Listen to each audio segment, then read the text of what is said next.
The episode starts with a party scene where we see our main lead, Soo-Bin, who is very handsome. As he enters the party, everyone stares at him.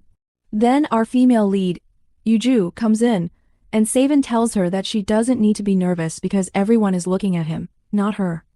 The scene then shifts to a day before, where we see Yoo-Joo using sign language to tell a reporter her story. She can't speak because she's mute. They then learn about a press conference where Soo-Bin is the spokesperson for the government.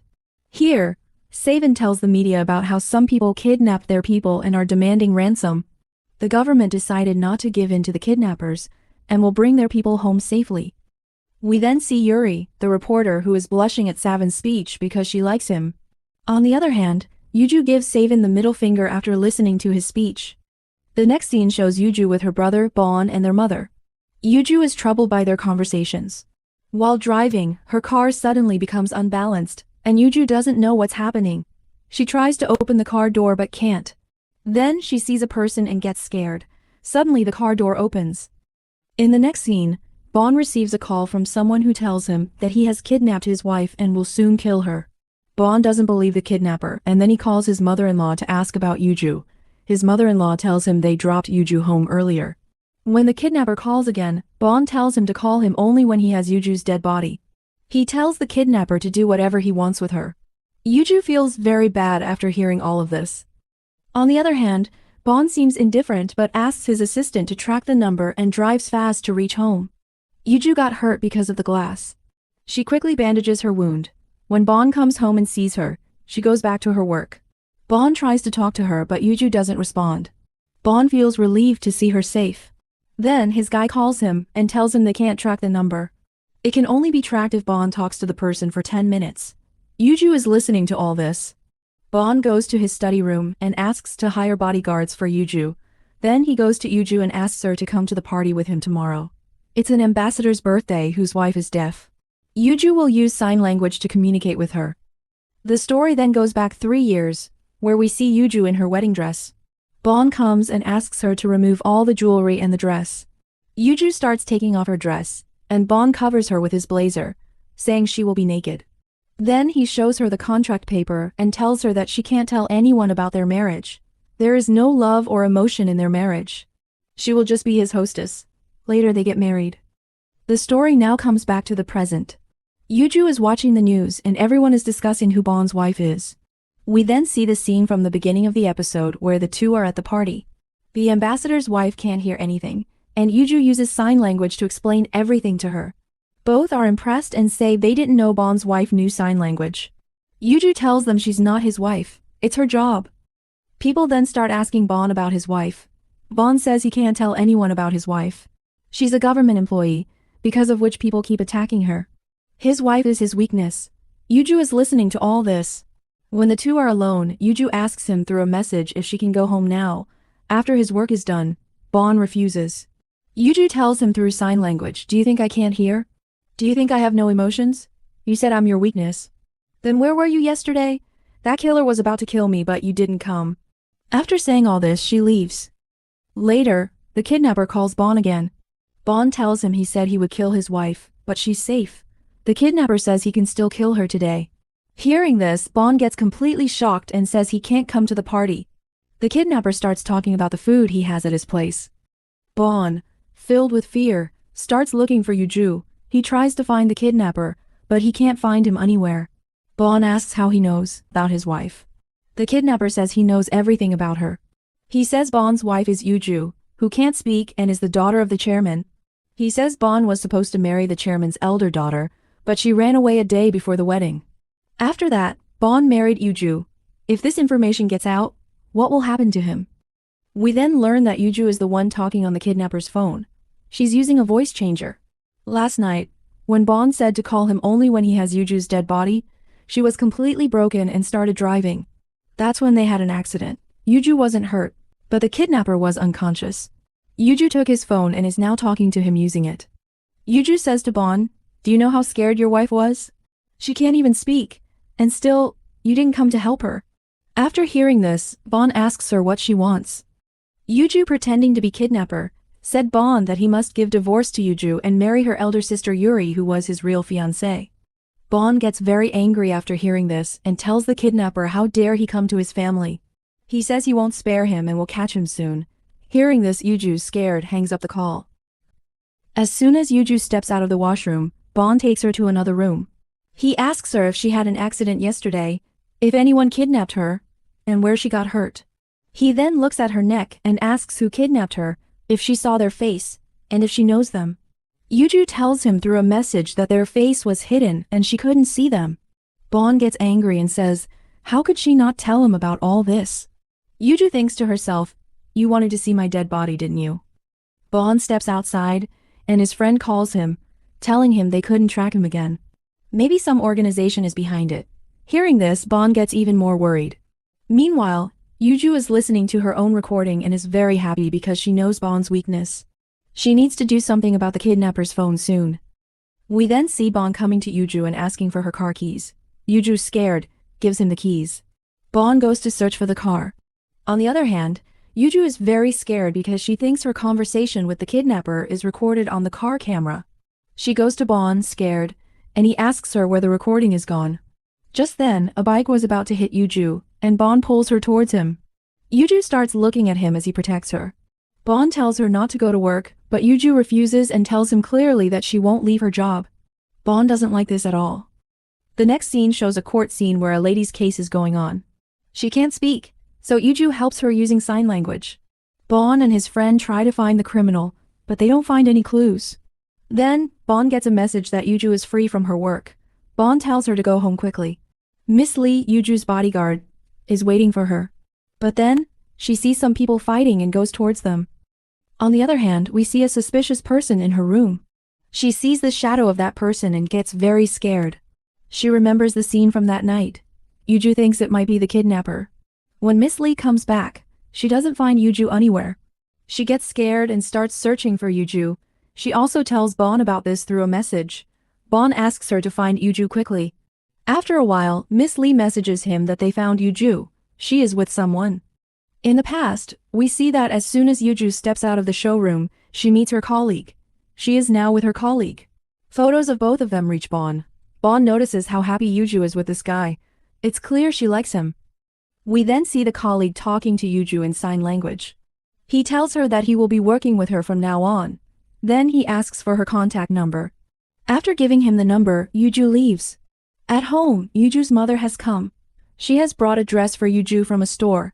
Yoo-Joo gets very upset and says, "Are you really my mother? How can you do this to me?" Her mother says after her sister ran away, Yoo-Joo herself agreed to marry Bon. And because of Raven, her father is getting treatment in a good hospital. She has to do all this. Yoo-Joo has to do everything a wife should do. Yoo-Joo's father is her weakness. After that, she gets ready wearing that dress and looks at the kidnapper's phone, saying, "What will your reaction be when I run away from here?" She calls Bon pretending to be the kidnapper. Bon picks up the call and Yoo-Joo says, "Tell me, what did you think?" Bon starts asking her how she knows so much about him. He asks if she is someone close to him. "'Cause nobody knows about my wife. How do you know about Yoo-Joo?" When Yoo-Joo doesn't answer, Bon refuses to believe anything she says. Yoo-Joo tells him that she's sending him a photo, and he should see it. Maybe then he will be ready to compromise. Bon looks at the photo and asks what this is. Yoo-Joo says, "Oh, you don't know that your wife has a heart on her thigh? This is a photo of your wife's thigh." Bon zooms in on the photo and starts looking at it. Then Yoo-Joo says, "Have you not seen your wife yet? You're married, aren't you? Or are you not worthy enough to see your wife's thighs?" Bon angrily tells her to stop talking nonsense. He says she wants to get her work done using fake photos. He won't let that happen. Yoo-Joo, frustrated, tells him that if he thinks it's a fake photo, he can check his wife's thigh himself. She hangs up the call and thinks about what she just said to him. Her reaction will be worth seeing. Later, when Bon comes home, he is very scared. Yoo-Joo hides under the blanket and holds it tightly. Bon comes to her and pulls the blanket. Yoo-Joo doesn't let go. Bon removes the blanket and she falls on him. They both start looking at each other. Yoo-Joo gets scared by this lovey-dovey scene. Bon moves to the side and tells her that if she wants to work, she can come to his office from tomorrow. Yoo-Joo is completely shocked. After this lovey-dovey scene, she can't sleep the whole night. When she wakes up in the morning, she sees Bon in front of her and is very shocked because he is always at his office at this time. Bon asks her to have breakfast. Yoo-Joo thinks to herself, does he want me to make breakfast for him? Then he starts making breakfast for her. He says he will hire new bodyguards for her. Yoo-Joo says there's no need for that. She was with her friend. Bon says, is your friend trustworthy? Are you close to him? Yoo-Joo starts typing, but Bon doesn't look at her and leaves after giving her breakfast. Yoo-Joo finds all this very strange. Today, Yoo-Joo goes to meet her father, who is in a medical hospital. She tells him, crying, how she is troubled. She has forgotten herself. She has to live as a mute. She gets very emotional. On the other hand, we see Bon, whom Yoo-Joo calls again, but he cuts the call. He knows that the kidnapper will call him at 10 o'clock. As soon as Bon cuts the call, Yoo-Joo calls him again. Bon picks up the call and asks her to wait for 5 minutes. 5 minutes later, Yoo-Joo calls him again. As soon as he picks up, Yoo-Joo starts imagining him in front of her. Bon says, look, you waited for me. If you keep waiting for me like this, I will definitely throw a bone in front of you. Yoo-Joo grabs his collar and says, why are you doing this to me? Suddenly, there is an explosion sound and Yoo-Joo covers her ears. After a while, she calls Bon again, but his call doesn't connect. She comes home and starts searching for Bon, but he isn't home. She falls asleep on the sofa while waiting for him. The next morning, she learns from the news that there was an explosion in their building last night. Many people are injured. She drops the glass of water from her hand. Then, someone knocks on the door. She gets very scared because she thinks it's the kidnapper, but it's Bon who has come. Bon is not well. He is severely injured. He comes to Yoo-Joo and sits her on a table. He starts getting close to her. Yoo-Joo gets very scared. Bon says, I have to check today whether what the kidnapper said was true or not. Yoo-Joo holds her dress. We see that a delivery man brings a pizza to Bon's office. As soon as they open the box, there's a blast. Bon's eyes open, shut down the hospital. His colleague tells him that the kidnapper recorded a video for him, threatening him. Seeing this, Bon asks him to inform the police. We see Bon coming to Yoo-Joo and wanting to check her thigh, but Yoo-Joo is very scared. She knows what he wants to check. Just then, Bon's colleague calls him and he leaves to go outside. Then, he comes back to Yoo-Joo and asks for her phone. Yoo-Joo gives him the phone. After that, she deletes the photo of her thigh from the kidnapper's phone. On the other hand, Bon is checking her phone. But then, he finds out that Yoo-Joo is going to have lunch with her college friend today. He gets very jealous and finds out the restaurant they are going to. The scene ends here. After that, we see Yoo-Joo and her friend having lunch. Then, Yuri enters and is very surprised to see both of them together. She asks what they are doing here. Do they know each other? Then our Savin enters and Yoo-Joo tries to hide her face. But then, Savin comes to her and calls her by her name. On the other side, we see Bon's colleague. He sees a dustbin on fire outside and finds it strange. He then starts chasing a suspicious person. After chasing him for a while, he catches the person. Meanwhile, the four of them are sitting and having lunch. But everyone is very confused. Yoo-Joo's friend asks her in sign language, if you don't feel good here, we can go somewhere else. Seeing this, Savin asks, do you know sign language too? The person's anger increases even more. He starts asking about Yoo-Joo's work. Yoo-Joo's friend feels bad about it and says he's a doctor for the crazy ones. After seeing their bickering, Yoo-Joo understands that a big fight is about to start here. So, she gets drunk and takes her friend away from there. Then, Bon's colleague calls him and tells him about the incident. Bon says that this guy can't be the one. He knows too much about me. Then, Yoo-Joo comes to him, takes his phone and asks, tell me, why are you following me? Do you think something is going on between me and my friend? I'll tell you, nothing like that is happening. Savin says, it seems like you know your friend very well, but you don't know me. Tell me, do you know me well? We've known each other for years. I know you very well, but do you know me? After saying this, he leaves. Yoo-Joo is lost in her thoughts. She's just thinking about how she can get a divorce from this man. On the other hand, Savin wants to catch the person who followed him. Then we see Yoo-Joo going to take her car. The car was broken, so she had left it at a shop for repair. As soon as she goes there, her car gets hacked. The radio turns on and random songs start playing. Yoo-Joo gets scared and runs home. She quickly turns on the kidnapper's phone but finds nothing. Then, Savin comes to her. She tells him that she is going out to buy some beer. Savin says, stay at home, I'll bring it. Hearing this, Yoo-Joo gets very shocked. As soon as Savin goes outside, Yoo-Joo calls him again pretending to be the kidnapper. She asks him, what did you think? Will you do what I said? Savin says, "What's your benefit if I leave Yoo-Joo?" Yoo-Joo doesn't know what to say. Savin says, "I will never leave Yoo-Joo." Hearing this, Yoo-Joo says, "Why can't you leave her? You don't even love her. Your marriage is just a namesake." Savin shouts at her and says that he will catch her soon. He will never leave Yoo-Joo. Then, he cuts the call. Yoo-Joo gets worried. Savin comes home with a beer. Yoo-Joo talks to him about divorce. Savin says he's not going to divorce her. Then he goes to sleep in Yoo-Joo's room. Yoo-Joo doesn't understand anything. After seeing Yoo-Joo's face, Savin says, "What are you looking at? You can also come and sleep here. I won't eat you. Anyway, I'm not going to touch you, but if you want to, you can. I don't have any problem with it." Yoo-Joo gets worried and lies down on the bed beside him. Savin starts thinking that the kidnapper knows everything about him. Even his home is not safe. He needs to protect Yoo-Joo. Yoo-Joo, looking at Savin, is thinking about how he said that he'd only call when he had her dead body. Yoo-Joo falls asleep, and we see Savin get up and leave. The scene cuts here. The next morning, we learn that Yoo-Joo's father has been kidnapped by the kidnapper. He calls Yoo-Joo on her father's phone through a video call. She gets very worried. For the first time, we see the kidnapper's face, which is quite strange, and his eyes don't match. Yoo-Joo gets worried seeing him. She asks him who he is and why he is doing this to her. The kidnapper laughs and says, "You have my phone, don't you? You are doing a good job, but, tell me, why are you doing all this?"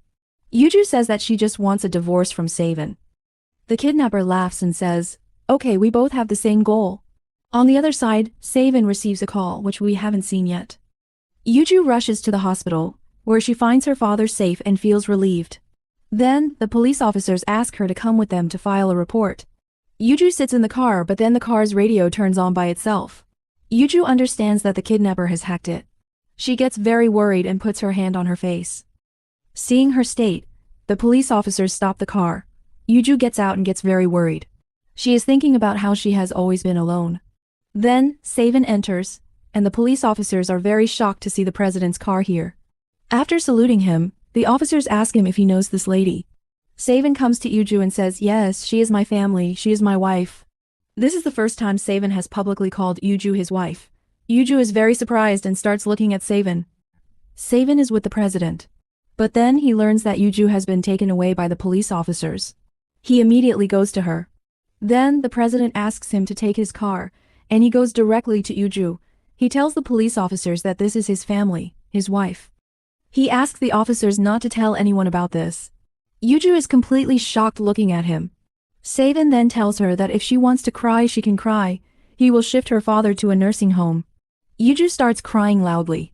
Savin looks at her and says, "Cry, but you look very ugly." He starts smiling. Yoo-Joo cries even louder. The scene ends here. The next scene shows them in a hotel room. Yoo-Joo goes to the washroom first. When she comes out, Savin comes to her and says, "We need to talk. As you have understood, someone is keeping an eye on us. Someone is doing all this to us. First, your car, then my phone, and now your father. You have to stay with me.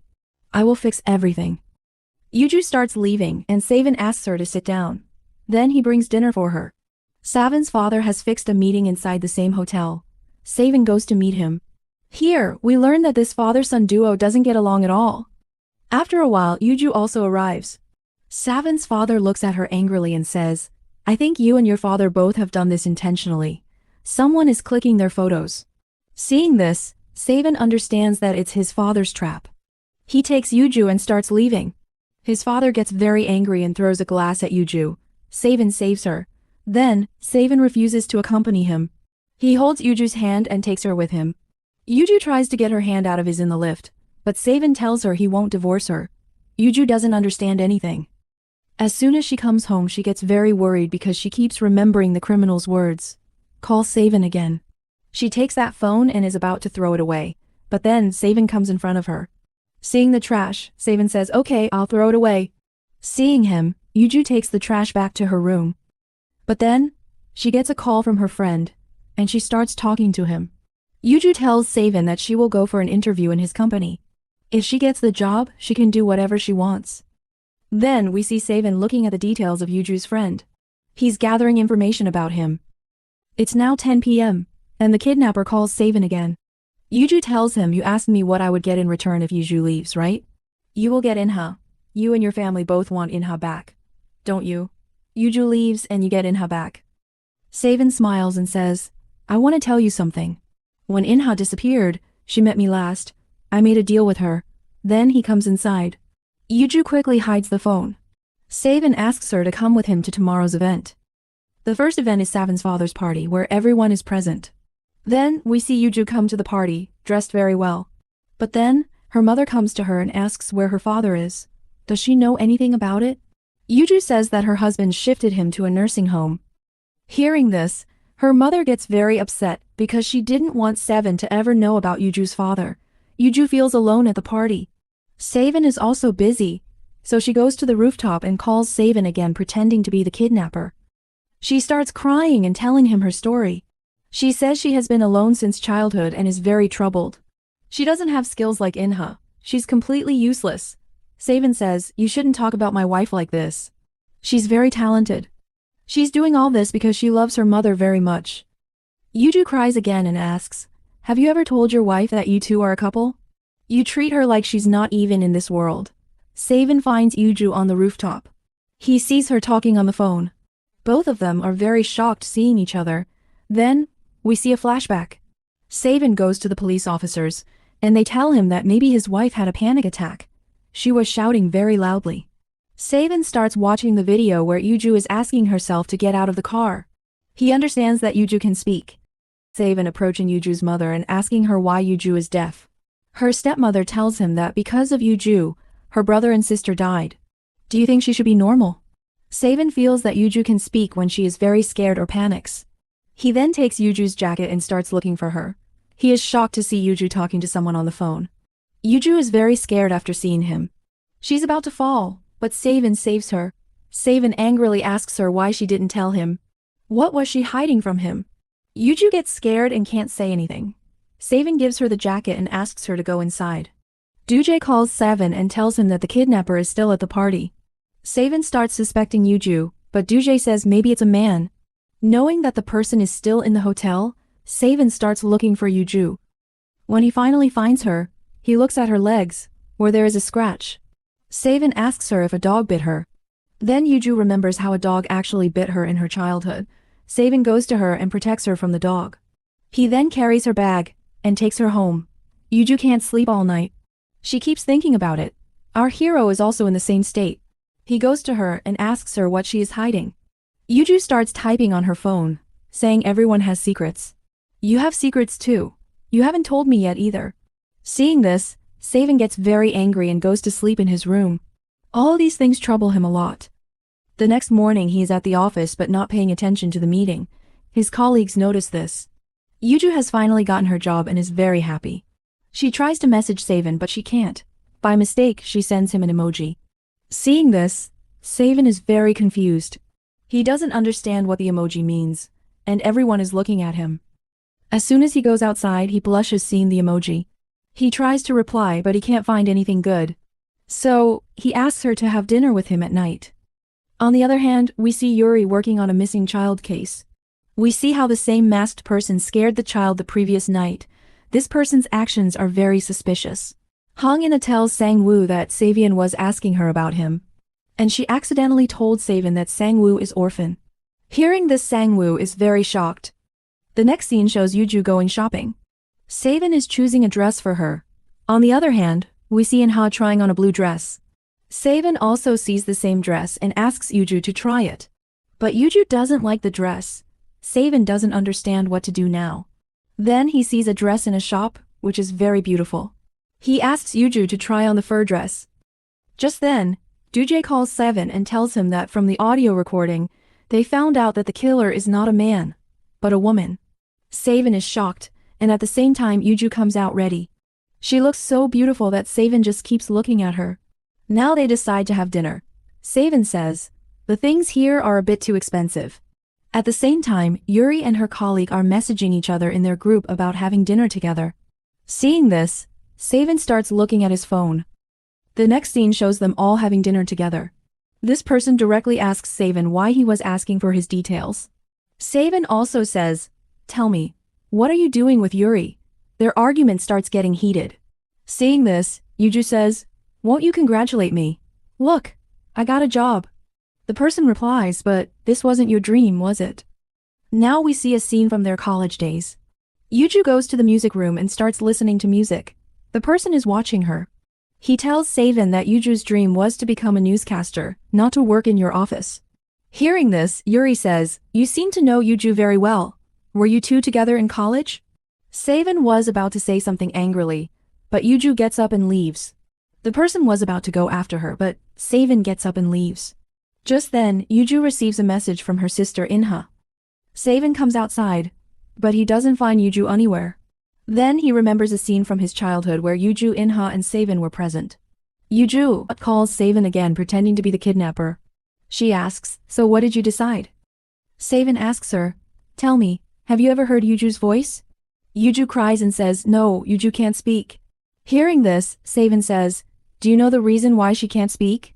She had a car accident where she lost her brother and sister." Then he understands that all this is happening because of In-ha. Yoo-Joo says, "So what did you think? If you let Yoo-Joo go, In-ha will come back, won't she? You don't want that, do you?" Sae-Bin says, "Yes, that's what I want. Today I'm going to tell you how I feel about Yoo-Joo." While saying all this, he crosses the road without looking. But then a truck is about to hit him. Yoo-Joo screams and pushes him back. Both of them fall on the ground. Sae-Bin looks at Yoo-Joo with shock. He's bandaging her wounds and tells her, "How can you do this? You should think about yourself." "But wait a minute. I think I just heard your voice. Can you speak?" Yoo-Joo, using sign language, says, "How can she speak?" Sae-Bin says, "If you want to speak, you should try." Meanwhile, In-ha sees Yoo-Joo and Sae-Bin together and gets very jealous. When Yoo-Joo comes to her room, she blushes looking at the dress. But then, she receives a call from the kidnapper who asks her, "How are you, my sister?" The scene cuts here. The next morning we see Sae-Bin in his office, telling everyone that he is going to learn sign language from today. Everyone is very happy. Then his training starts, where Yoo-Joo is teaching him how to speak in sign language. They both look very cute while talking in sign language. Both smile looking at each other. After office hours, they go to have dinner. Sae-Bin cuts the meat for everyone. Everyone is very impressed by his style and starts making videos of him. When he tastes the food, he likes it a lot. Yoo-Joo also smiles seeing this. Then, Doo-jae comes and plays a recording for Sae-Bin. It's Yoo-Joo's recording. Now we see that when Yoo-Joo was talking to the kidnapper, she understood that the accident was done by the same kidnapper. When Yoo-Joo asks her to stop doing all this, the person says, "Do you think you know everything about Sae-Bin? I'm the only one who knows him well in this world."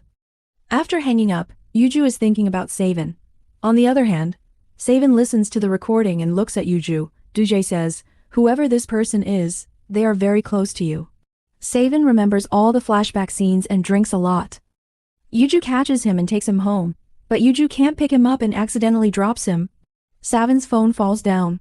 Doo-jae has messaged him, saying that the audio file you asked me to check, both of them are 99% similar. Sae-Bin doesn't fall alone. Yoo-Joo falls on top of him, and they accidentally kiss. As soon as Sae-Bin opens his eyes and sees Yoo-Joo, the episode ends with this suspense. Sae-Bin is terrified of being drowned from his childhood. He wakes up, and is shocked to see Hee-Joo sleeping on the floor beside him. Hee-Joo also wakes up and they both move away from each other. Sae-Bin rushes to his room and starts tidying up, but he can't recall what happened last night. He notices that his phone is off and charges it. While having breakfast, he asks Hee-Joo what happened last night. Hee-Joo asks if he really wants the honest answer. Eventually, she doesn't reveal anything. Then Doja's call distracts Sae-Bin. Doj asks Sae-Bin to check his messages. Sae-Bin is shocked to find out that Hee-Joo is 406. He is surprised, but doesn't tell Doj the truth. Neither does he confront Hee-Joo. Sae-Bin tries to get back to his normal life, while Doj keeps giving updates on the case. Later, Sae-Bin admits that this whole situation has shaken his life. He doesn't know how to move forward. All his life he thought he had everything under control, but Hee-Joo's twist is something he never thought of. One day, Sae-Bin and Hee-Joo continue their sign language lessons. Sae-Bin asks Hee-Joo to teach him how to sign "I forgive you" in sign language. Hee-Joo tries to teach him, but Sae-Bin gives up as he finds it difficult and abruptly ends the lesson. While leaving, he drops his papers. As he picks them up, he notices that Hee-Joo was about to teach him something different. After the lesson, Hee-Joo receives a text from Ina asking to meet at a different place. Oh Young sends his man to find out about Ina and feels relieved knowing she is back in the country. He rushes to tell Kyu-jin, but she is not interested. She is still thinking about the incident that happened 20 years ago with her family. Oh Young calls her a hypocrite and says they both felt relief after what they did years ago. A flashback shows that they are the parents of the young master whom Sang-woo found in an old mansion. The young boy often killed his pets and Oh Young and Kyu-jin were scared of him, but they did something to their son. When the family meets after a few days, Oh Young surprises Ilk by asking about Ina. Meanwhile, Hee-Joo and Ina meet at an aquarium. Ina reveals that she always knew Hee-Joo could speak. Ina can now hear after her surgery and wants Hee-Joo to stop acting. However, Hee-Joo is offended that Ina thinks she can decide for her. Hee-Joo explains through sign language that it's her decision. She also says that she is tired of Ina interfering in her life. Ina doesn't understand Hee-Joo and Hee-Joo leaves the aquarium angrily. She refuses to watch the Little Mermaid presentation. Ina texts her again, revealing her deal with Savin.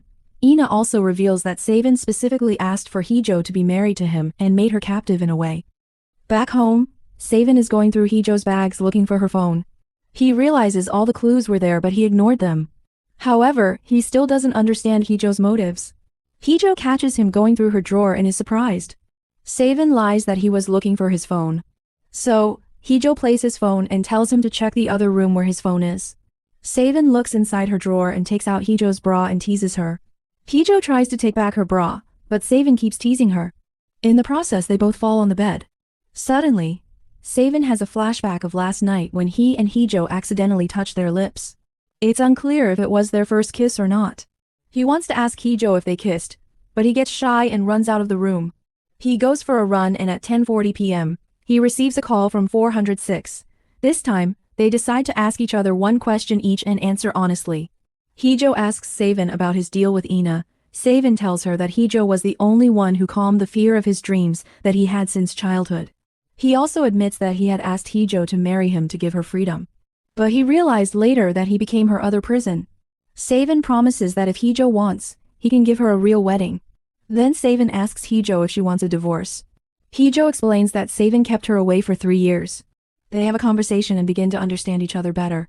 Savin asks if anyone threatened her. Hee-Joo tells him that yes, there was partial pressure on her. At the end of the conversation, Savin asks if Hee-Joo can give him a chance to show his love. Hee-Joo is overwhelmed and cuts the call, saying that it all depends on Savin's future actions. The next day, Savin and his colleagues leave for their team retreat. Savin becomes jealous when a recruit starts paying attention to Hee-Joo. Savin tries his best to keep Hee-Joo by his side. He orders cute and lovey-dovey lunches for the team. Later, during a game he makes sure Hee-Joo is on his team. When they win, he asks for a hug from Hee-Joo. Meanwhile, Sang-woo and Yuri go on another orphanage visit. The kids are excited to welcome Yuri and get her autograph. The kids think Yuri is Sang-woo's girlfriend, and show her some of their things. While looking at a photo album, an old photo falls. Sang-woo explains it's a photo from his younger days when he was in the orphanage. He talks to the sister, but she says she started working after the kids disappeared, so she doesn't know much. However, she reveals that 4 children disappeared, not 3. It turns out that there was a twin boy missing from the photo. Yuri is sad that no one pays attention to the children, but Sang-woo says he is trying to find them. The scene then shifts to the kidnapper who receives a notification that the situation has changed and it's D-Day. While returning to the city, Sang-woo and Yuri discuss how to get more information about the missing children. Sang-woo promises to contact the other twin brother who might know more about his missing brother. On the retreat, the team goes hiking and Savin and Hee-Joo take the lead. The others slowly climb up to the peak. Along the way, Savin gives Hee-Joo his jacket, so she can use it if she gets cold. The team starts questioning the chemistry between Savin and Hee-Joo, but Sang-woo supports his boss. When the entire team reaches the peak, they plan to take a group photo. However, some hikers recognize Savin and a crowd gathers to take pictures with him. In the crowd, Hee-Joo falls off the platform. Savin loses his balance and rushes to find Hee-Joo before help arrives. He comes back and reports seeing a broken tree but not Hee-Joo. He gives his other jacket to the search dogs for scent. As the sun sets, the rescuers and Savin become more anxious. The news of the incident reaches the media and reporters call Savin. He refuses to answer their calls and promises Doge to handle the media. Hee-Joo comes to consciousness but her phone is damaged. She is injured and can barely move. She uses the black phone for help, but it doesn't connect. She remembers the kidnapper saying that the phone can only call Savin. She contemplates whether or not to call Savin.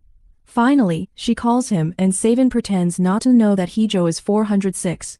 He pretends Hee-Joo is with the kidnapper. On the call, he tells her to take out the first aid kit and flare from her bag. Hee-Joo struggles to open her bag and uses the flare.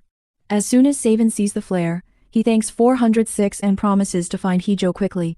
Hee-Joo pleads with him to come quickly.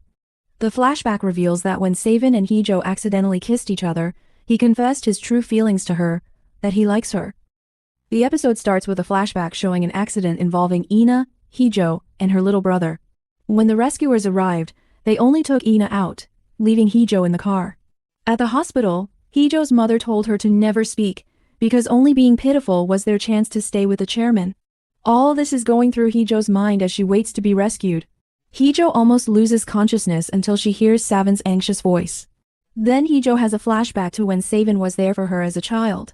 She remembers how Savin made her feel seen when no one else did. He ran to save her without being asked and listened to her when she didn't say anything. When Savin is rushing Hee-Joo to the hospital, Hee-Joo admits to herself that she likes him too. Savin stays by Hee-Joo's hospital bed until she regains consciousness. As he's about to call the doctor, Hee-Joo stops him and speaks to him for the first time. She asks Savin not to leave. On the other hand, Young's team is planning to use the accident to advance their political agenda. At the hospital, Hee-Joo keeps thinking about what Savin will do now that he knows she is the caller, 406. During her physical examination, she can't concentrate because she feels Savin will try to lie to her and make her pay a 2 billion fine. Doge updates Savin about the investigation of the accident. Unfortunately, there are no CCTV cameras around the park, so they can't figure out who pushed Hee-Joo off the cliff. Savin thinks he might be the target and his collarbone is damaged. Doge also checked the phone Savin used to call Hee-Joo as 406. There was malware on the phone used to track a suspicious person. Doge suggests they can use the phone data to find the real kidnapper, but it will take 2 to 3 days. Later, Savin tells Hee-Joo that he knows everything about her, but he tells her to rest and recover first. He promises to discuss everything later. Savin leaves to get back to work and promises to visit her later. On his way to the office, Savin gets an update about Oh Young's press conference. In the conference, Oh Young has no idea who pushed Hee-Joo off the cliff, and his words put pressure on Savin's office. The media's constant calls make Young and his team anxious. When Savin reaches the office, he makes everyone disconnect their phones. Savin tells the team they are investigating and will release a press release the next day. He tells Young to ensure that Hee-Joo's information is not leaked. Young believes Savin is covering up the accident, but Savin assures him that Hee-Joo is safe. Yeon-Hoi finds out that Ina is back in the country when she meets her at a spa. While having coffee, Ina explains that she came back to help Hee-Joo. She mentions a piece of information that was sent to her desk the day before the wedding at the art center. Initially, Ina thought it was sent by Yoo Yi, but quickly realized it might not be. Yoo Yi thinks that Hee-Joo has Savin under her spell and Ina can't separate them. Yeon-Hoi hints that she might have a secret about Savin. Oh Young and his team are happy to see public sympathy for their office, but Oh Young's statement needs to match Savin's statement. Oh Young and his team get anxious when they don't receive any calls from Savin. Just then, Savin arrives at the office. Oh Young tells him to follow the script, but Savin has his own plans. Savin warns Oh Young to not escalate the fall incident, or he'll have to counterattack. Young is shocked when Savin threatens him. Savin tries to remind him of his place, and says he made him into a puppet. Savin has a flashback of his childhood when Oh Young and Kyu Jin forced him to become Savin. They made him eat what their son liked, read the same books, and dress like him. Savin refuses to back down and tells Oh Young not to put his name on his mouth. Savin tells Oh Young that the person who fell off the cliff is family. Young is even more shocked when he learns that Savin fired Hee-Joo from the president's office. Savin mocks Oh Young, saying Hee-Joo had entered the president's office earlier. Later, Savin goes back to the hospital and takes care of Hee-Joo, making her heart flutter. They seem to be getting closer, but Savin leaves at 10 p.m. When Hee-Joo calls him to ask where he is, Savin tells Hee-Joo that he's waiting for a call. Hee-Joo realizes he's waiting for 406's call, so she calls him using the burner phone. Savin pretends to be on the phone with 406, which makes Hee-Joo upset. Savin tells 406 everything he knows to catch the kidnapper. Savin's office releases a press release about the accident. Savin uses the information given by 406 to become the victim and goes to a press station. They release a sketch of the kidnapper, with a distinctive feature, his odd eyes and fishy smell. Sang-woo reads the press release in his office and is shocked to see the distinctive feature, which connects to the kidnapper. The kidnapper shows his face on TV and texts his accomplice, who is the same one who pushed Hee-Joo off the cliff. The accomplice says their goal was to make Sae-Bin experience the pain of losing something precious. They tell the kidnapper to focus on getting the burner phone back, because Hee-Joo didn't die. At the hospital, the kidnapper texts Hee-Joo. He claims he didn't push her and says that because she broke their deal, he wants her phone back. He tells her to open the door because he's on his way. The door starts to open. Hee-Joo tries to stop it, but the door creaks open. She's scared, but when she sees Sae-Bin, she relaxes. At 10 p.m., Hee-Joo gets out of bed and calls Sae-Bin as 406. This time, she's determined to tell him the truth and give him the phone. Hee-Joo is ready to meet Sae-Bin, but when she goes to his room, he's not there. Sae-Bin tells Hee-Joo to meet him at the park. On the day of the grand opening of the park, Hee-Joo and her family were victims of a life-changing accident. Sae-Bin tries to relax before meeting Hee-Joo face-to-face. Hee-Joo goes to the castle, gets ice cream and goes to meet Sae-Bin on top of the tower. On the phone, she tells Sae-Bin she's afraid he will be disappointed and feel alone when he sees her. But when they meet, Sae-Bin assures her he could never hate her. Sae-Bin says he doesn't know how to hate Hee-Joo and pulls her into a deep kiss. We see Sae-Bin unpacking some of his belongings and finding an old photo of him and Hee-Joo as children. We then see the scene where the last episode left off, with Sae-Bin forgiving Hee-Joo and confessing his love, followed by the earth-shattering kiss that happened after his confession. The next morning, Sae-Bin makes breakfast for Hee-Joo. They openly talk and realize they've been hiding their true emotions. Sae-Bin admits that he enjoyed coming home to see Hee-Joo. He confesses that he was harsh before because he was scared of opening his heart. Hee-Joo admits that she felt like staff at the house and wanted them to spend casual time together like normal couples. During breakfast, Hee-Joo shows Sae-Bin the kidnapper's last message. After breakfast, Hee-Joo gives Sae-Bin the black phone, and he expresses sadness that there won't be any more calls. Sae-Bin decides not to give the phone to the police because he believes the phone brought them closer. He teases Hee-Joo about her fear alter ego and mentions her bra picture. They laugh and Hee-Joo wonders if it's a dream. Meanwhile, the kidnapper receives a message from his accomplice, asking if he got the phone back. He says he couldn't get the phone when he went to the hospital because the security was too tight. He pretended to be delivering a package when Sae-Bin came, but he only managed to get a whiff of Sae-Bin's scent in the elevator. Somehow, Sae-Bin's good scent irritates him. He promises to take everything from Sae-Bin. The next day, Hee-Joo has a bad dream where Sae-Bin leaves her. She wakes up and checks his room, finding him soundly asleep. She caresses his cheeks, which wakes him up, and he pulls her into his bed. He informs her he took the day off from work, and she wants him to stay. Hee-Joo begins to think that she wants to be in love with him, like a normal couple, ever since he rescued her from the cliff. However, Sae-Bin confesses he has loved her for much longer than she thinks.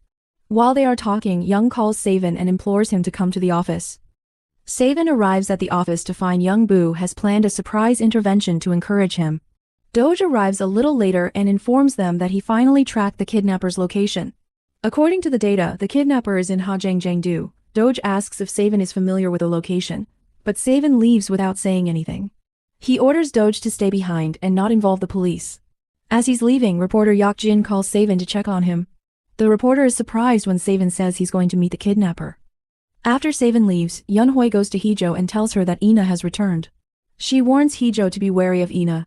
Just then, Hee-Joo receives a message from the kidnapper asking if she really knows Sae-Bin. He sends her a clip from the Korean variety show, Leave Alone. Meanwhile, Sang-woo goes back to the orphanage. The sister mentions Sang-woo's first love, Hee-Joo. She's curious about how Hee-Joo is and if Yuri is Sang-woo's current girlfriend. This motivates Sang-woo to text Hee-Joo. Hee-Joo decides she will go to the orphanage and talk to Sang-woo about the missing orphanage children case. In another part of town, Oh-young and Kyu-jin plan to move forward with their TV interview. However, Oh-young seems worried about something and gives secret orders to his assistant. When he goes to a subsequent event, the media surrounds him, curious about his statement, and why it's different from Sae-Bin's statement. Young claims that Sae-Bin was trying to protect him and avoid any political issue. Just then, a reporter delivers a package and claims to know what Sae-Bin did. Later, Il-young warns Hyo to fix her work. He mentions Ina and says Il-young is her salvation. In Hajangjeongdo, Sae-Bin reaches an old mansion and finds a video. It's the same video the kidnapper sent to Hee-Joo. The kidnapper accuses Sae-Bin of murder and promises to take revenge. Sang-woo comes to show Hee-Joo the location of the house. He promises to bring her back the next day, because it's getting late and it's difficult to explore the house. He asks why Hee-Joo and Sae-Bin are so curious about this case. As they drive, Savin sees them and chases after them in a fit of jealousy. He calls Hee-Joo, just as Sang-woo reveals that he knows she can speak. Savin stops them and demands Hee-Joo come with him. Sang-woo tries to stop Hee-Joo, but Hee-Joo gets into Savin's car. Before leaving, Savin tells Sang-woo he suspects him. He thinks Sang-woo is one of the culprits. As they drive, Savin pulls the car over and asks why Hee-Joo went to the house with Sang-woo. Hee-Joo shows him the message and video the kidnapper sent her. Savin misunderstands and thinks Hee-Joo investigated the kidnapper's tip because she's scared of her past. But Hee-Joo explains that she's been in a similar situation herself. She knows how scary it is to live with secrets. She admits she's scared and anxious because she doesn't want to lose Savin. She hasn't been loved or accepted like Savin has in her life. She's worried she doesn't deserve this happiness, which is why she's been having nightmares lately. Savin hugs her and asks how he can prove that he'll always be there for her. Hee-Joo asks him to reveal his secret. Savin feels like Hee-Joo will leave him, but he assures her that even if he has to give up his name and title, he'll never leave the part of him that belongs to Hee-Joo. At Il-young's house, Yun-hoi overhears Ina and her father's conversation. We learn that Il-young knew the truth about Savin and sent Ina a DNA test a few days before the wedding, proving that Savin is not a Paik. Now Ina is curious about Il-young's deal with the Paiks. A flashback reveals that Paik Shong made a deal with Il-young to do whatever his family said. It seems the real Paik Savin was involved in the accident that killed Il-young's son and made Ina deaf. Il-young tells Ina to stop worrying about the past and focus on the fact that the kidnapper knows the truth about Savin's wedding and Hee-Joo. Meanwhile, Oh-young and Kyu-jin have their interview, hosted by Yuri. They portray themselves as a loving couple. Kyu-jin mentions her son, who's worried about the threats he's getting. In her message, she tells Savin to remember the promise he made to always protect her. A flashback shows her saying the same thing to her real son whenever she locked him in the basement. She claims it's for his own good. After recovering, Hee-Joo goes back to work. The staff welcomes her warmly. In the elevator, she gets a chance to playfully flirt with Savin. She's impressed by how quickly he's learning sign language. Later, she takes her former colleagues out for lunch. They notice how glowing Hee-Joo looks. Savin continues his duties, but the media keeps focusing on his personal life. In the end, Savin shows them the video the kidnapper sent him last. He promises that the journalist who understands the motive and message of the video will get an exclusive interview. Savin's move frustrates young Boo. A call comes to the office from the mysterious old man who figured out the kidnapper's real identity in the previous episode. The old man leaves a message warning Savin that someone is still alive. The scene cuts to Sang-woo chasing another car. When Savin returns to the office, Young-woo gives him the old man's message. He also explains that he traced the call to a fishing shop. The name of the shop triggers Savin's memory. A flashback shows that Savin knew the owner of the shop from his childhood. The memories show him living with the old man and witnessing him trying to drown the real Savin in the water. Later, the Paiks adopted Savin. Just then, the kidnapper arrives at the fishing shop and attacks the old man. Savin leaves to meet the man, while Hee-Joo remains at the office, unaware. When she looks at the pictures from the retreat on the official site, she realizes that Savin is looking at her lovingly in every photo. This makes her emotional. Later she goes home and texts Savin to ask if he'll be late. Just then, Ina arrives and reveals Savin's secret that he's not a Paik, but Hee-Joo says it doesn't matter to her. She already understood the truth when Savin offered to give up his name and title. We see Savin arriving at the fishing shop and seeing it engulfed in flames. He tries to rescue the old man, but the fire spreads, and Savin collapses before completing his rescue mission. The scene takes us back to Ina and Hee-Joo's conversation when Ina went to meet her stepsister. Ina is shocked that Hee-Joo knows Savin's secret, but she's also worried for Hee-Joo because someone clearly wants to destroy her. On the other hand, Hee-Joo speaks to Ina in her own voice, surprising her. Ina is happy to hear Hee-Joo's voice and admits that she liked playing the big sister role. They work together to try and find out who is threatening Savin. Meanwhile, Savin tries to save Sang-woo, but they both collapse. Hee-Joo keeps calling Savin and reaches out to the police, using the information to help them. She tells them she can speak, and that Savin isn't their real son. She requests that they find Savin. Kyu-jin is ready to help, but only in his best interest. While leaving, Hee-Joo talks to Mr. Min, who reveals that Sang-woo had eye surgery for hydrocephalus as a child. Hee-Joo understands everything. In her car, Hee-Joo gets a call from Sang-woo, who tells her Savin is at the hospital. She rushes there and finds out that Savin is undergoing surgery. While she waits, she apologizes to Sang-woo for hiding everything from him. It turns out Sang-woo tried to meet Sang-woo that day, but Sang-woo refused to talk. While returning, He saw Savin going to Sang-woo's house while on a phone call with Yuri, and he followed them. That's how he saved both Sang-woo and Savin. After surgery, Savin is taken to his room and Hee-Joo stays by his side until he wakes up. Sang-woo finally realizes that Hee-Joo and Savin are in a secret relationship. While Savin is unconscious, he remembers the time he saw Sang-woo taking a big black bag from Paik Jang-ho. That night, Sang-woo asked him to stay inside, but Savin woke up because he heard Jang-ho's voice as he was drowning the real Savin. Later, Jang-ho approached Savin and decided to make him his own. On the other hand, Yuri is irritated when Sang-woo hangs up on her without saying sorry. She meets with Yeok-jin and gives him a tip about the case. Yeok-jin is intrigued to hear about the twins and tries to learn more about the case. Meanwhile, the kidnapper gets a message from his accomplice, warning him to be careful. The kidnapper gets nervous and prepares his surprise for Oh-young, who's shooting his variety TV show-style interview. Savin wakes up and Hee-Joo comforts him, saying everything will be alright. Sang-woo also comes to check on Savin. He informs him that he kept the incident secret and advises Savin to recover without any stress. Luckily, Sang-woo took them to his dad's hospital and is controlling the flow of information. Sang-woo asks Savin why he's hiding Hee-Joo and accuses him of being unfair to her. But Savin explains he's only protecting her because if her true identity is revealed, everyone will turn against her. Despite their differences, Savin thanks Sang-woo for saving his life. Later, Savin checks his phone and sees all the worried messages and voicemails Hee-Joo sent him to find him. A while later, Sang-woo meets Yuri and promises to tell her everything about his injury at the right time. Yuri is concerned about Sang-woo's injury and thinks a powerful person is trying to hide the case. She suggests that Sang-woo drop the case. At Hyeo's house, the preparations for the wedding are going smoothly without any issues. Young and Kyu-jin are annoyed that Savin hasn't come, but they still create a perfect family drama. In the middle of the wedding, Ina arrives, as instructed by Oh-young, and plays the role of Savin's wife. But instead of playing the sweet role, Ina asks questions about Savin's childhood.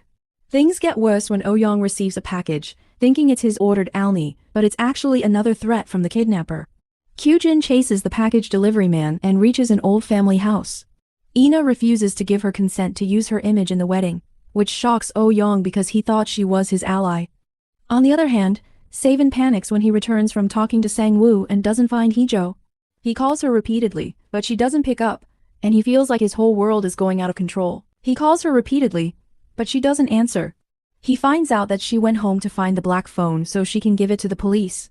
She believes that's the only way to save Savin, but Savin arrives just in time to stop her from making a mistake. He confesses that he could forgive her, because she was the only reason he could endure all his struggles. He couldn't have survived without her. They both go back to the hospital and Savin admits that he tracked Hee-Joo's phone. Hee-Joo also asks for permission to track his phone, but he requests that, if he ever goes missing, she shouldn't chase him. He promises that he will always return to her. Sang-woo calls Savin to inform him that Sang-woo has regained consciousness. Sang-woo reveals the reason behind his name change, the story of saving the real Savin, and the location where he buried all the victims. The next day, Young-woo and his staff arrive at the hospital to surprise Savin, but he gets upset and asks the staff to stay outside so he won't see Hee-Joo. Meanwhile, Hee-Joo meets Sang-woo, offers her apologies, and expresses gratitude. Sang-woo tells her that he knew she could speak because he saw her singing a lullaby to a child at the orphanage. Later, Savin goes to the graves of Sang-woo's victims and plans to collect all the evidence. Then he receives a call from Yoo-jin, who tells him about a shocking revelation in the missing person's DNA database. Doj is actually Savin's twin brother. In the back seat of Doj's car, Hee-Joo is unconscious after drinking spiked water. Savin repeatedly calls her, but she doesn't answer, and he feels like his whole world is going out of control. The scene unfolds with Hee-Joo unconscious in the back of Doj's car. Hee-Joo thinks about what life would be like if she and Savin were a normal, happy couple, but their lives are far too complicated. Meanwhile, the kidnapper arrives at the fishing shop, where his master Doj has summoned him. However, Doj is not there to update his plans but to attack him. A flashback reveals that Doj realized the kidnapper was the real Paik Sa-Eon. They were working together, but the kidnapper often messed up. Doj hits him on the head with a bat. Another flashback shows Sang-woo calling Savin's office and Young-woo receiving the message. Young-woo tries to hide the message, but Doj, in his own way, gets to the fishing shop. There, he hears the kidnapper and Sang-woo arguing. He realizes that the real Savin is the one who killed his twin brother. A fight ensues between Doj and the kidnapper. The kidnapper is more powerful, and he almost kills Doge. He puts him in a black bag and takes him to the boat. When Savin arrives, he thinks Hee-Joo is in the black bag and rushes towards the boat to save her. The kidnapper tries to flee in the car, but Hee-Joo regains consciousness. She fights with the kidnapper, causing the car to veer off the road and crash into a rock. Hee-Joo gets out of the car and runs towards Savin. The kidnapper reverses the car to try to kill Hee-Joo and Savin, but Savin saves them both. Savin confronts the kidnapper and tells him he can take his name and position because Savin never wanted those things. The kidnapper asks if Savin will give him Hee-Joo and let him make her his wife. Savin angrily beats the kidnapper. The kidnapper attacks Savin with a knife, but Doge saves Savin and gets hurt. Doge bleeds profusely and Savin tries to stop the bleeding. Doge confesses that he sent the kidnapper after Hee-Joo and pushed her off the cliff. His motive was to make Savin feel the pain of losing someone close, because he thought Savin had killed his twin brother. Doge regrets it because he worked so hard for the wrong person. Doge collapses at the fishing shop, and the police arrive to investigate. Savin has a flashback to when Doge joined his team. Savin had liked Doge and recruited him for the role of spokesperson at the president's office. Savin feels responsible for Hee-Joo's pain because he put all the responsibility on Doge. Savin had Doge track the phone's location, got a bodyguard, and put Hee-Joo's safety in his hands. Hee-Joo comforts Savin, telling him that it wasn't all his fault. Savin tells Hee-Joo that he used to live at the fishing shop and catch fish with his own hands, just like the kidnapper had said earlier. When the kidnapper is treating his wound in the bathroom, the scene cuts to show Kyu-jin finding him at Paik Jang-ho's house. Kyu-jin knew the kidnapper was her son. The kidnapper explains that his memories came back a year ago after Jang-ho's death. When he saw his grandfather's face on the news channel, he remembered how his grandfather tried to drown him. Kyu-jin tells the kidnapper that Jang-ho had lied to her, saying her real son was dead. Suddenly, Mr. Min arrives there with Oh Young's men, and the kidnapper is forced to flee. Back in the bathroom, the kidnapper vows to take revenge on everyone. On the other hand, Kyu-jin anxiously waits for Oh Young to find their son, but Oh Young has other plans. Kyu-jin thinks that their son has suffered enough, but Oh Young believes their son is making their lives a living hell. Oh Young asks if Kyu-jin can proudly introduce their son to the world or take care of his whole life. In his eyes, their son is a monster they created. Kyu-jin retorts that their son went against them in many ways, but neither she nor their son went against Jang-ho. But Savin is like Jang-ho, and he's progressing faster than a bullet train. Kyu-jin reminds Oh Young that the president's race is more important than life for the Paik family, and he has no other choice but to give up his dream of becoming president. The police are now investigating Doge, who is recovering in the hospital. Doge refuses to help them. Savin asks him to help catch the kidnapper, but Doge believes that Savin will never be willing to reveal the secrets of the Paik family and give up his privileges. When Doge asks if Savin ever suspected him, Savin assures him that he fully trusted Doge. Savin asks Doge to trust him so they can catch the kidnapper. Meanwhile, Yuri goes to the police station with Sang-woo. He identifies the belongings of the children who were kidnapped from the children's home. At home, Hee-Joo tells Ina about Savin and the kidnapper's switch. Ina remembers that her younger brother Eugene had seen the real Savin's face as a child, and that's why he died in the car accident. Hee-Joo's mother scolds her about recent events, saying they could endanger Oh Young's presidency. For the first time, Hee-Joo responds. She says she will never be the president's daughter-in-law. She says she now understands what love means and knows that Yeon-Hui never loved her. She mentions things Yeon-Hui had said, like how she should have married Hee-Joo to the son of Yeonwoo Construction. She gives Ina a clue about the one who sent her the DNA report. When Savin comes home, he is surprised to see candles lit throughout the house. Hee-Joo comes out of the bedroom, dressed up with their marriage contract in her hand. Hee-Joo knew that Savin sent her the DNA report. She wasn't just a stand-in. She was the one Savin wanted to marry. Savin promises to give her an official proposal after the problems are over. They hug and kiss. In the hospital, Doge receives a police report about the things found at the gravesite. He cries after seeing his brother's suit. He agrees to help Savin catch the kidnapper. Fortunately, Doge had put trackers on everything he had given the kidnapper, which will help the detectives find him. Meanwhile, Ina and Hee-Joo question their father about their baby brother's accident. When they learn that the real Savin is alive, Il-gang goes to Jang-ho's memorial service, pulls a gun on Oh Young, and questions him about the real Savin. Just then, an explosion happens, part of the kidnapper's plan. Kyu-jin had seen him outside the memorial place but didn't tell anyone. Hee-Joo quickly texts Savin and asks him to come to the venue because she has a feeling something is wrong. Savin arrives at the venue. The detectives send him the kidnapper's location, which happens to be the same place. Sae-Bin immediately goes inside, but Hee-Joo is missing. The kidnapper calls him. He has tied Hee-Joo up in his car and is threatening her with a knife. He tells Sae-Bin that he will torture him because Sae-Bin saw Jang-ho drowning him and didn't help. Sae-Bin reaches the kidnapper's location and tells Hee-Joo to be brave. He will save her, but Hee-Joo stops him. She reminds Sae-Bin of his promise to always protect her. She tells Sae-Bin that she loves him and insists that she won't suffer any more pain at the hands of the kidnapper. Hee-Joo steps on the accelerator and deliberately drives the car off the cliff into the river. Sae-Bin hears a loud bang in his ear, and then everything falls silent. The police find Hee-Joo's car, but she and the kidnapper are both missing. 2 days later, Sae-Bin holds a press conference. He first reveals the truth, that he is not Oh Young and Kyu-jin's real son, and that Hee-Joo is his wife. Sae-Bin requests everyone's help in safely bringing back his wife.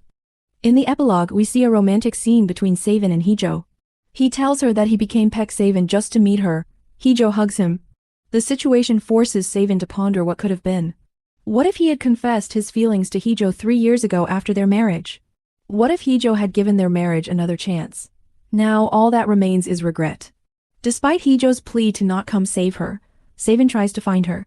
Meanwhile, Hee-Joo tries to end everything by crashing her car. By the time the police trace the car, it's too late. The car has crashed into a guardrail and fallen into a body of water below the cliff. The police confirm that they will start a search operation immediately. Hee-Joo's family members also arrive at the scene, seeking answers and solace. Tension arises between Oh Young and Il Young. Sae-Bin notices his mother is missing and asks the detective to check on her whereabouts. In the evening, Sae-Bin goes to the family house and checks the dashcam in Kyu-jin's car. He realizes the dashcam data has been wiped, and he calls the detective to demand a warrant. Kyu-jin sees him and they confront each other. According to Kyu-jin, she doesn't care about her real son anymore. Years ago, she witnessed her son drowning in the lake with anguish and fear. Jang-ho lied to her, saying her son was dead, and she spent years looking for him. Now, Kyu-jin wants Sae-Bin to experience the same pain. The next morning, Yuri breaks character while reading the news to ask the public for help finding Hee-Joo. Later, she and Sang-woo plan to go to the site. Along the way, Sang-woo reveals that Hee-Joo can speak. Yuri is excited to scold her and hear her voice. When they arrive at the site, they find Sae-Bin's colleagues but Sae-Bin is missing. He had gone to meet the detective after receiving a call. After hours of searching, Hee-Joo is still missing. Everyone thinks they'll only find her body now. But Sae-Bin says he won't give up until they find Hee-Joo. The detective informs him that he couldn't get a warrant for Kyu-jin. Sae-Bin proposes a solution to this problem. The scene cuts to Oh Young's press conference, where he explains how his son drowned in the water years ago. He tells a moving story of grieving parents who adopted a homeless child, thinking it might be fate. The story is quite moving if true.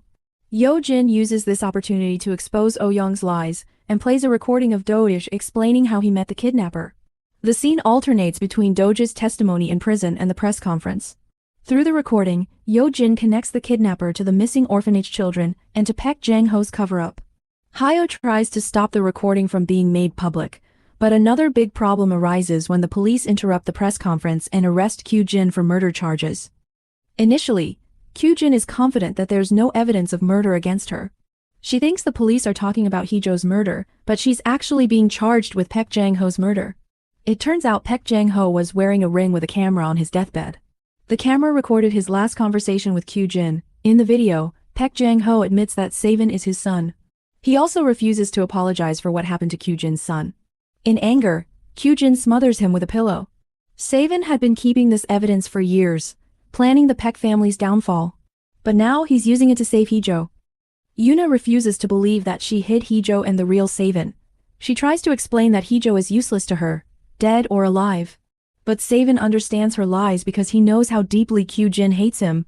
He's certain that Kyu-jin is keeping Hee-Joo alive, just to torture him with the pain of the unknown. In retrospect, Sae-Bin was right when he said Hee-Joo's car didn't fall off the cliff when it hit the guardrail.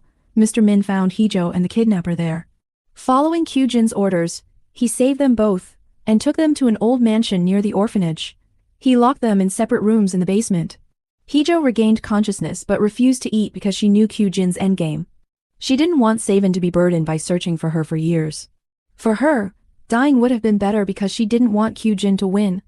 Just as Sae-Bin and Kyu-jin are facing each other, the police use a gas camera to recover and find Hee-Joo's location. Everyone rushes towards the old mansion. Savin is in the lead, praying that Hee-Joo will hold on until he gets there. Meanwhile, Mr. Min defies Kyu-jin's orders and frees Hee-Joo after her arrest. He tries to lock the kidnapper in the basement forever, but Oh-young arrives with a bodyguard and orders him to open the door. As Hee-Joo runs towards the forest, she hears a gunshot and collapses, unconscious. In the basement, Mr. Min is lying on the ground while the kidnapper and Oh-young struggle for the rifle. Finally, Oh-young remembers his son and drops the gun. The kidnapper shoots him. Hee-Joo wakes up after hearing the gunshot. The kidnapper chases her, and she runs for her life. Previously she wanted to die, but now she misses Savin and wants to see him again. She tries to hide and run, and reaches the main road just as Savin arrives with his car. He's shocked and relieved to see her. They hug each other, and the police arrive at the scene. The kidnapper hides behind a tree as he sees the police. Savin plans to take Hee-Joo to the hospital in his car. The detective offers to escort him, while the others start looking for the kidnapper. Unfortunately, as Savin drives off, the kidnapper appears in front of his car. He orders Savin to get out of the car. Hee-Joo tries to stop him but Savin steps out. He promises Hee-Joo that he'll return after everything is over. After getting out of the car, he tries to reason with the kidnapper, but he insists that Savin must suffer for all the sins of his father, Paik Jang-ho. The kidnapper whispers something in Savin's ear that breaks his heart. Savin looks at Hee-Joo, sitting in the car with a sad, defeated expression, as if he has given up. Just then, the police arrive and surround both men. The kidnapper seems pleased to see Savin's defeated expression. He points a gun at Savin, a gunshot rings out, and the scene shifts to Savin imagining a happy life with Hee-Joo. He thinks about the last 3 years, his feelings for her. He wonders why Savin left her and what the kidnapper told her that night. She calls Savin repeatedly, but he doesn't answer. The episode ends with Hee-Joo receiving an international call. She eagerly answers, but the caller remains silent. Hee-Joo thinks it's Savin. The scene shifts to Hee-Joo having a nightmare where she sees Savin shot by the kidnapper. She wakes up in fear, but her reality is just as painful. Savin has been missing for 6 months. No one knows where he is. 6 months ago, Yo-jin called Hee-Joo, telling her that Savin donated his entire inheritance to different charities. He quit his job and disappeared. For days, Hee-Joo waited for him to return. She followed every lead. She met Doj several times to find clues about Savin, but no one knew anything. Ina, who knew the reason for Savin's departure, kept her sister in the dark. The police killed the real Paik Sa-Eon the night he threatened Hee-Joo and her husband. Kyu-jin was sentenced to life imprisonment, but she appealed for a death sentence because she couldn't save her son. In her last conversation with her son, she expressed her regrets and wished she could have saved him from Paik Jang-ho. However, she never admitted that her son was also wrong. Oh-young severed ties with his family and decided to live a normal life. Mr. Min, who was truly remorseful, received a 5-year prison sentence. Yuri and Sang-woo got engaged after dating for several months. After months of searching for Savin, Hee-Joo gets a clue when she receives a letter from Argonne, thanking her for donating 2 billion won to a sign language school. She meets with Yo-jin and asks about Savin's time in Argonne. Yo-jin tells her that Savin used to go to a specific sunset spot in Argonne. Hee-Joo decides to go to that country to find Savin. Despite everyone's objections, she insists on going to Savin's old sunset spot. There she gets kidnapped by rebels, but luckily Savin saves her. Savin confesses that he feels guilty because Paik Jang-ho killed Hee-Joo's brother. He thought Hee-Joo was hiding the truth from him. Ina had previously told him that Hee-Joo knew the truth. He had freed Hee-Joo to punish himself. Hee-Joo reminds him that they lost a lot of time because of misunderstandings. Now she won't wait any longer. She passionately embraces Savin and they become one. Savin admits that he donated to the sign language school because he planned to divorce Hee-Joo. But in reality, he wants to remarry her with a new name. Savin changes his name to Paik Yoo-yeon and remarries Hee-Joo. They move to a new place and invite their close friends to celebrate their union. At the party, Yuri announces her engagement to Sang-woo. Later, Hee-Joo talks to her family and her parents bless her.